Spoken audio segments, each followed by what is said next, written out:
Hola, esto es Aventuras con Clio y en esta ocasión voy a compartir con vosotros un par de reflexiones sobre la figura de Zapatero. No voy a hablar de lo bien que le quedan los rubíes y voy a tratar de evitar los lugares comunes desde los que se le analiza o incluso se le critica, tanto desde la derecha como desde la izquierda. Porque Zapatero, a mi juicio, es una de las figuras más representativas de la izquierda española y de la España del 78. Además, es un personaje que encierra tantos mitos y tantos cinismos y tantas mentiras que se podría tomar de punto de referencia para hablar de hasta qué punto los medios de comunicación, los políticos y compañía son capaces de llevarnos a pensar en sus términos y discutir los problemas de forma completamente oscura y difusa, evitando en el fondo tocar nada mientras la gente pues se dirime entre su vida diaria y la pelea con el vecino, ¿no? Entonces, hay muchos mitos, muchos conceptos, muchos términos que se dan por sentado cuando se habla de Zapatero. Y yo creo que lo primero y más importante que debemos hacer es plantear de nuevo preguntas muy básicas, muy sencillas, que a lo mejor la respuesta creemos tenerla, pero que tal vez debemos dar vueltas y interrogarnos sobre la profundidad de estas preguntas, ¿no? Es muy difícil de responderlas porque además esto es un fenómeno que está ocurriendo ahora mismo. Entonces nos falta la distancia del tiempo, nos faltan las pruebas, los documentos, nos faltan los hechos, nos falta medir las consecuencias, pero yo creo que hay que intentarlo. Entonces, ¿qué preguntas hay que hacer? Por ejemplo, ¿por qué la derecha española es tan hostil a la figura de Zapatero y todo lo que representa? ¿Por qué genera una respuesta tan hiperbólica y tan superficial en la cual pues, se le dice que este señor, él solito, ha reabierto la guerra civil, ha revisado la transición, etcétera, etcétera? Y en segundo lugar, ¿por qué la izquierda española se reconoce de una forma que oscila entre la sinceridad y el oportunismo en la figura de este señor, Zapatero? Porque de hecho la mayor parte de la izquierda a día de hoy se identifica con el espíritu del 15M y sin embargo este proceso se llevó a cabo en contra de los gobiernos de Zapatero y de todo el sistema, por supuesto. Pero ¿cómo hemos olvidado esto? ¿Cómo la izquierda es tan poco capaz de hablar claro de cualquier tema, de criticar, etcétera? Yo creo que estas son cuestiones que nos debería plantear esta figura, ¿no? ¿Qué pasa con la derecha y Zapatero? Yo creo que a pesar de todo lo que se dice, aunque hay algo de verdad en el hecho de que pues, Zapatero pues, degenera el sistema, Zapatero no está haciendo otra cosa que seguir el despliegue de las contradicciones de la España del 78. Y lo que más le fastidia, a mi juicio, a la derecha española no es que este despliegue de contradicciones pueda terminar con ella o pueda terminar con el sistema, no. Yo creo que lo que más ofende es que Zapatero les recuerda lo profundamente conservadora y conformista que es la izquierda española, de tal forma que el PSOE puede mantener el 99% del modelo económico y social y político del tardofranquismo y de la transición, a la vez que ganar un gran reconocimiento social, a la vez que controlar a la sociedad, desmovilizarla. Entonces, los grandes capitalistas, los hombres de negocio, los rentistas, siguen haciendo caja y a la vez no tienen que lidiar con movilizaciones sociales. Entonces, este logro, este pacto capital-trabajo, en el que ambas partes se creen temporalmente ganadoras, en el que ambas partes piensan que se ha impuesto un mal menor, descoloca a la derecha española y la amenaza con perder poder político. Entonces, esto es una situación en la que, en la, que la derecha española, por muchas razones que van desde el legado del franquismo al propio modelo económico español, tiene muy poca capacidad de reacción. Si a eso le sumamos un profundo miedo a- al rival, a la media España, al conflicto, pues la derecha española pues se va a una esquina y trata de defenderse de las formas más ridículas posibles, ¿no? Y más superficiales. Porque Zapatero no solamente demuestra que hemos llegado más lejos que Cánovas y Sagasta en aquello que Ortega decía del sí, pero no. Es decir, yo digo X, pero es un no. Y todo el mundo sabe. Entonces prometo tal cosa, digo representar tal cosa, pero en realidad no. Y la gente pues se apechuga. O incluso se autoconvence de que no es así. O incluso pues se desvía en temas secundarios, ¿no? Y entonces acaba defendiendo pues Zapatero pues por las políticas identitarias, woke, etcétera, de las que creo que ya mucha gente habla y no voy a detenerme en ello. Entonces, Zapatero demuestra que la mayor parte de la izquierda española no solamente es que acepte cualquier cosa con tal de evitar el fantasma de Franco, sino que en el fondo el único cambio al que aspira es a pues, subir un poco el gasto público y poco más. Es que no hay mucho más. O sea, ¿qué más cambios profundos aspira la izquierda española? Es que acepta perfectamente todo el sistema político, todo el sistema social, todo el sistema económico. Pues hay una aspiración lejana, la cual, pues, una parte de los beneficios de los capitalistas se expropiaría y se redistribuiría, ¿no? Pero eso no se hace, ni de lejos, sino que sencillamente, pues, se mantiene todo el sistema económico que podríamos, por resumir muchísimo, llamarlo neoliberal, y pues sencillamente pues se hace que el Estado gaste un poco más, se endeude un poco más y se mantenga el mal llamado estado de bienestar, porque son tan poco dialécticos que piensan que eso va a durar para siempre, ¿no?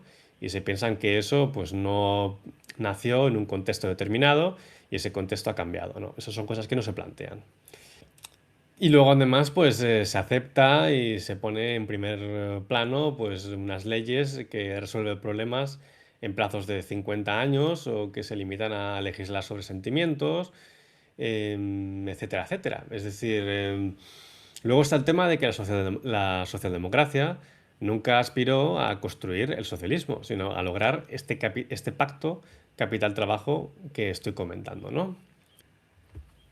Otra cosa que ofende muchísimo a la derecha española es que Zapatero demostró que el felipismo no fue un paréntesis, porque para la derecha española, pues el felipismo fue una especie de dictadura temporal, una especie de mal menor que había que asumir para completar la transición y la estabilización de la España posfranquista.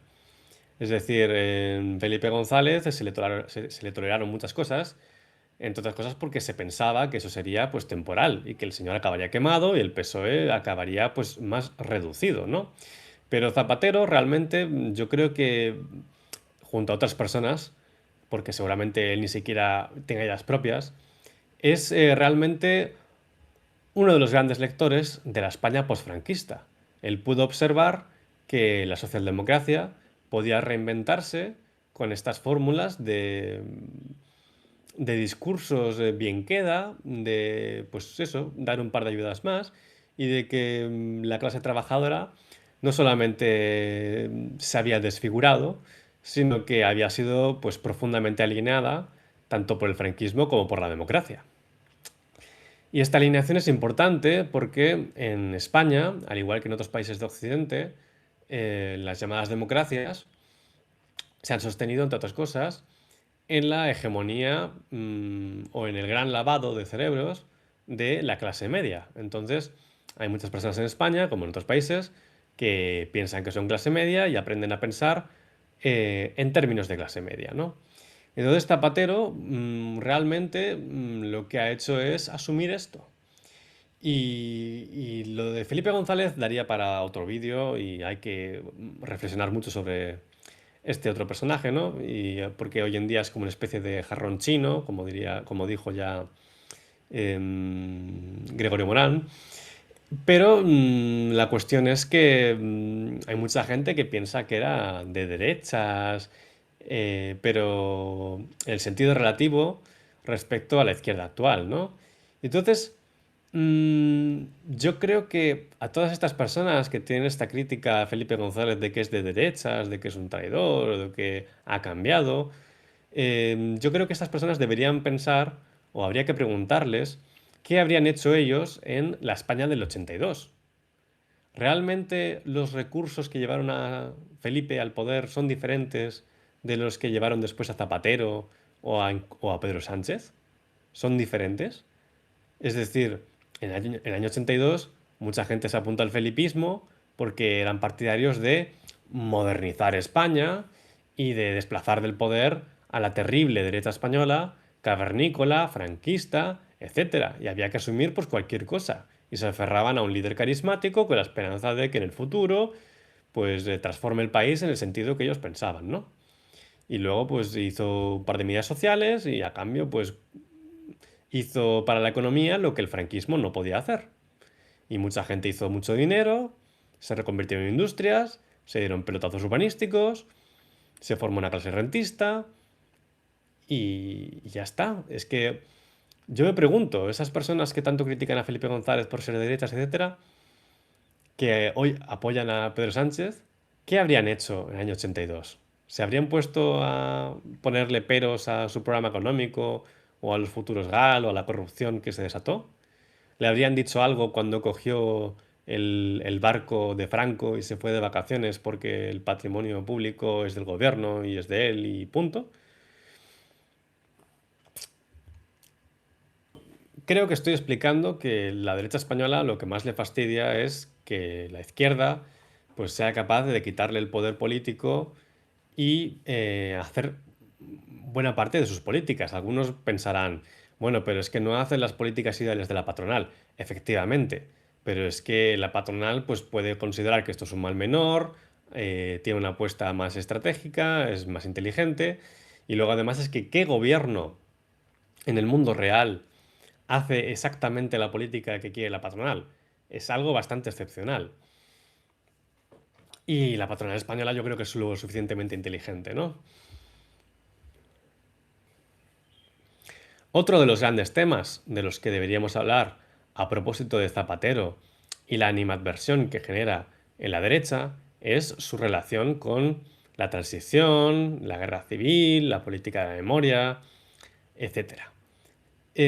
Porque yo creo que esto se produce por lo mismo de antes, ¿no? Porque hay un profundo miedo, hay una profunda inoperancia, hay una falta de ideas a la derecha y necesitan idealizar la transición, idealizar el régimen y hacerse trampas al solitario, autoengañarse, etcétera.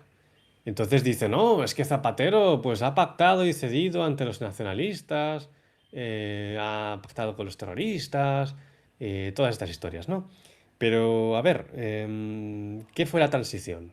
Em, ¿No fue un pacto entre asesinos? ¿Entre gente muy diferente? ¿Entre gente que técnicamente no tenía cabida en un mismo régimen? ¿No fue un pacto entre fascistas, franquistas, chequistas, nacionalistas y otros? Em, yo creo que esto es muy importante, porque aquí habría que hablar, por ejemplo, de pues, la política de la memoria, ¿no? Entonces hacen como que no, es que intenta poner un relato oficial, ¿no?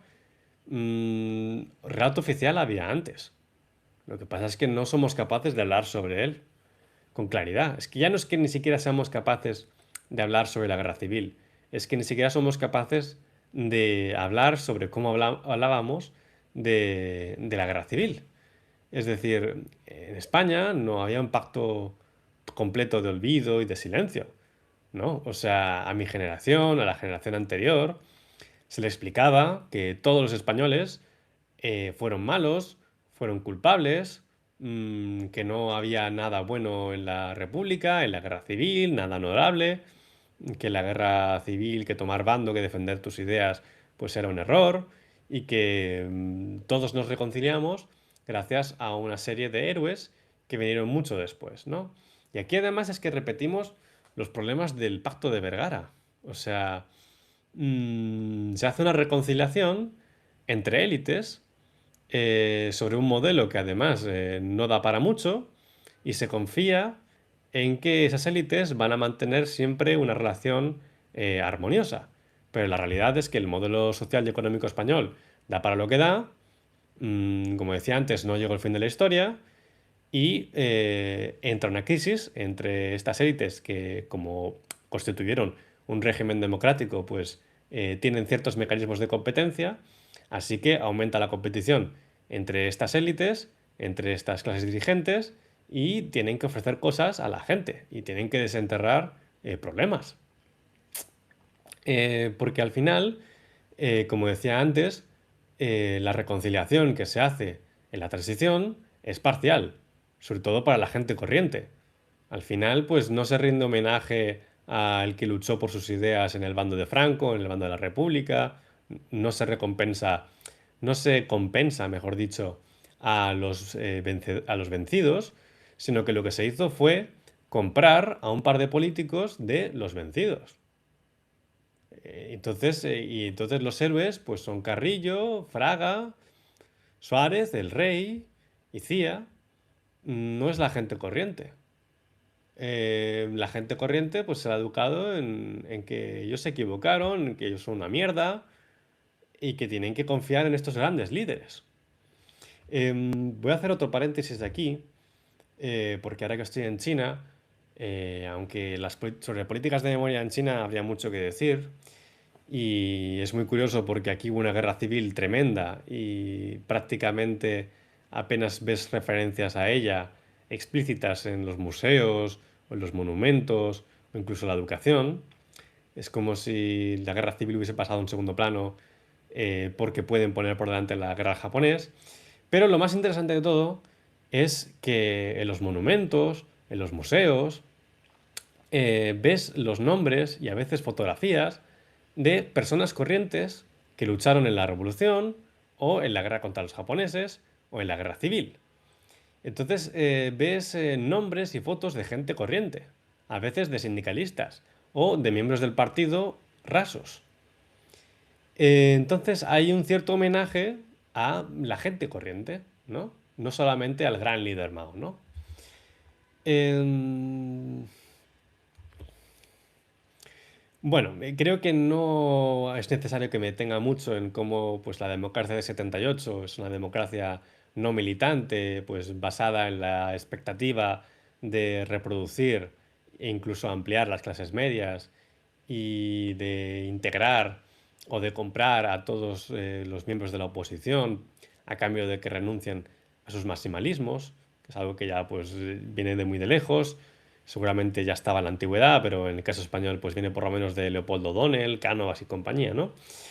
Pero vamos, es que esto de, como decía antes, esto de pactar con los nacionalistas, con terroristas, con chequistas, con fascistas, viene de la transición. Es que no sé hasta qué punto Zapatero inventa algo.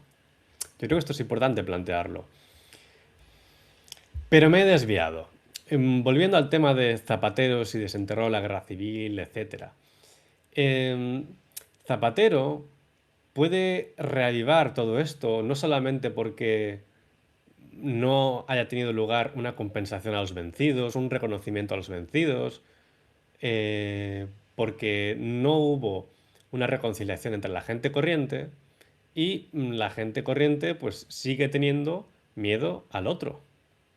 Entonces, cuando hay una crisis en la reproducción de las élites, es lógico que vuelvan a usar este miedo. Es decir, Zapatero nunca podría haber hecho lo que hizo si esa herida hubiese sido realmente sanada. Y bueno, lo dejo aquí, espero que se haya entendido algo. Ha sido un discurso un poco desordenado, pero bueno, es un discurso semi improvisado, porque la verdad es que no sé hasta qué punto vale la pena analizar y reflexionar y meter tiempo en comentar la política española, que es una cosa realmente dantesca. Es una pelea de besugos que no tienen ninguna idea sobre qué hacer, sobre nada real, y lo único que importa es llegar al poder, llegar al trono, y gobernar es secundario.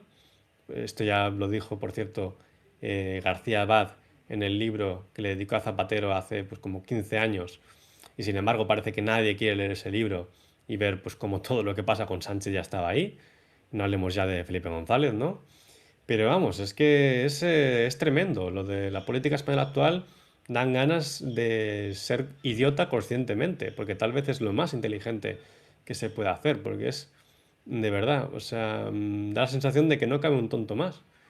Y es gravísimo, porque yo creo que todos los que tienen poder son conscientes de que España ya no está en el centro de la historia, aquí no se decide, o allí, en España no se decide nada, y realmente están disputando el poder a la espera de que en el exterior se muevan las cartas y se pueda hablar de continuar un modelo, desarrollarlo o montar otro alternativo. Pero vamos, es una cosa delirante. España es ahora mismo, tal vez como otros tantos, como tantos otros países, un plebiscito diario hacia ninguna parte. Una posposición de problemas eh, difícil de explicar con cierto sentido de la responsabilidad. Porque yo creo que no hay análisis mínimamente frío, mínimamente riguroso, que nos invite a pensar que esto no va a acabar mal. Y lo peor es que esto se va a repetir como una farsa. O sea, no digo que vaya a haber otra guerra civil, pero me parece más probable el escenario de una contrarrevolución vacía. Pero vamos, lo que quiero decir es que si ya la guerra civil fue bastante lamentable en el sentido de que ningún bando tenía un proyecto potable, ni en muchos casos ni definido, pues ahora que es todavía... Porque de aquellas por lo menos había gente dentro de los bandos con influencia que tenía algo de proyecto, que tenía ciertos ideales, aspiraciones, pero es que hoy en día es el... No sé, es que es tremendo. O sea, no sé qué puedo decir para terminar. Mm, Realmente España es, yo creo que en el fondo es una sociedad, no sé si gerontocrática, envejecida, en la cual realmente nadie tiene una idea seria sobre cómo reformar el país para que funcione un poco. Y entonces, en el fondo, todos son conservadores. Y en el fondo es como que hemos vuelto a el viva el rey y muera el mal gobierno. El rey tal vez sería el Estado Social de Derecho, Estado de Derecho para otros, la Constitución, pero vamos, hemos vuelto a, a un análisis político en el cual predomina el idealismo y no hay ningún tipo de valor para confrontar la relación que hay entre el rey y el mal gobierno. No lo hay. Y así va a ser todo mucho más complicado de lo que ya de por sí es. Y bueno, lo dejo aquí y a tomar por saco.